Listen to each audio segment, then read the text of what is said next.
You know that rule about not meeting your heroes? I didn't follow it. I photographed PJ Harvey, one of my all-time favorite musicians. And let me tell you, it did not go at all how I expected. It went much, much better. But before we get into the concert and the VIP section, let me tell you about the 15 minutes that changed how I work, how I take portraits. I've worked with a lot of famous people, and it doesn't matter to me. They're just people, just like anyone else. But she was different. Her music was constantly playing in my home, in my studio, in my car. She was part of my creative space before I even met her. So when I got the call to photograph her, I knew I had a problem. For those of you who don't know PJ Harvey, or PJ Harvey, is one of the most original, uncompromising artists of the last few decades. Mercury Prize winner, poet, instrumentalist, and a kind of chameleon who shapeshifts with each album. From the raw energy of Rid of Me to the eerie ballads of White Chalk, to the war commentary of Let England Shake, she reinvents herself constantly. And she's not just a musician, she's a visual thinker. Her album artwork is always carefully planned. She collaborates with great photographers and designers. That's why I knew this shoot would be different. It had to be intentional. We shot in the basement lounge of a trendy London hotel pub. A nice space, but not for my kind of pictures. I didn't want any of that decor. It was a bit, so I brought one of those folding backdrops. Black on one side and white on the other. A clean, simple studio feel. I also brought a single light setup, one flash with a basic umbrella, nothing more. I just wanted one or two portraits of her, and I knew I wouldn't have much time. I knew I'd have 20 minutes. So I prepared everything in advance. I didn't want to spend time adjusting film backs or overshooting. I brought a Canon DSLR with a prime lens, just like this one. In fact, I think it was this one. So no zooming in and out, searching for the frame and wasting time. Digital meant no delays. I could stay focused. But here's the thing, if I used 20 minutes taking pictures, sure, I could have over 1,000 shots, and most of them, they'd be meaningless. Because 1,000 pictures of someone you don't know, that's just noise. But one picture of someone you can connect with, even just a little bit, that's something else. So I made a choice. I spent 15 minutes chatting with her and only 5 minutes shooting. What did we speak about? We spoke about her album covers. I figured she had had a hand in all of them. I brought up specific covers, visuals, choices she made, spoke about pictures, art, places, music. All of her album covers were special.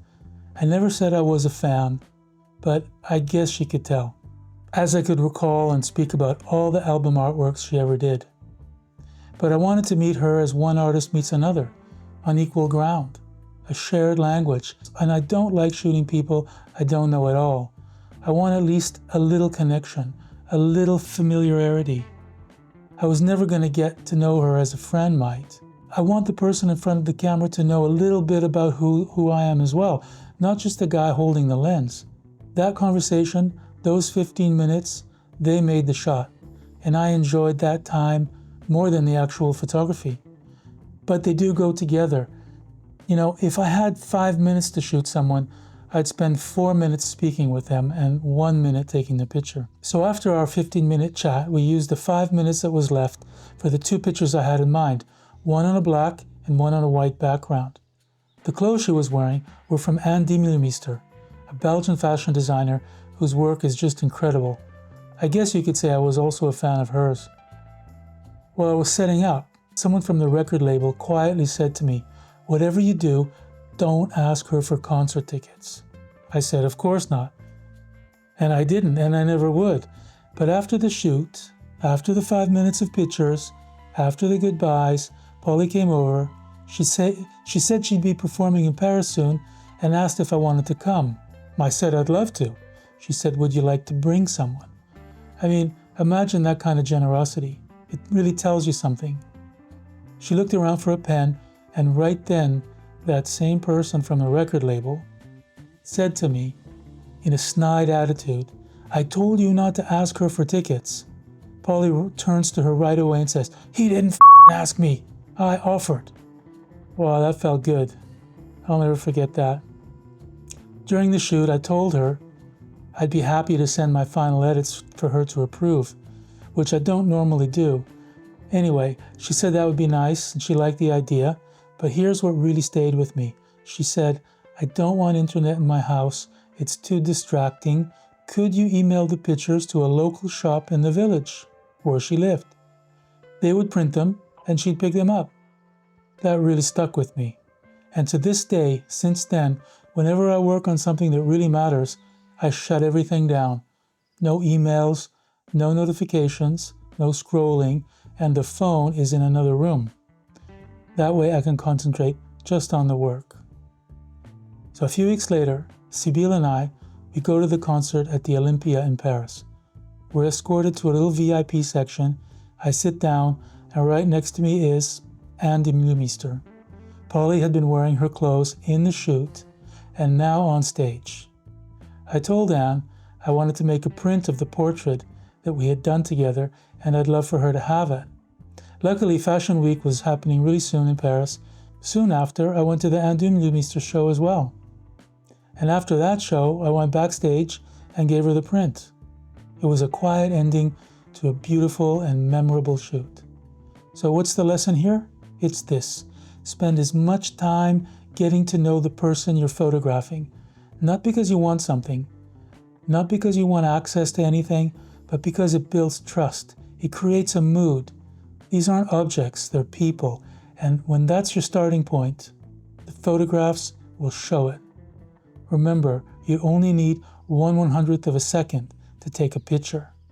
The rest of the time, use it wisely. That's something a lot of beginners forget.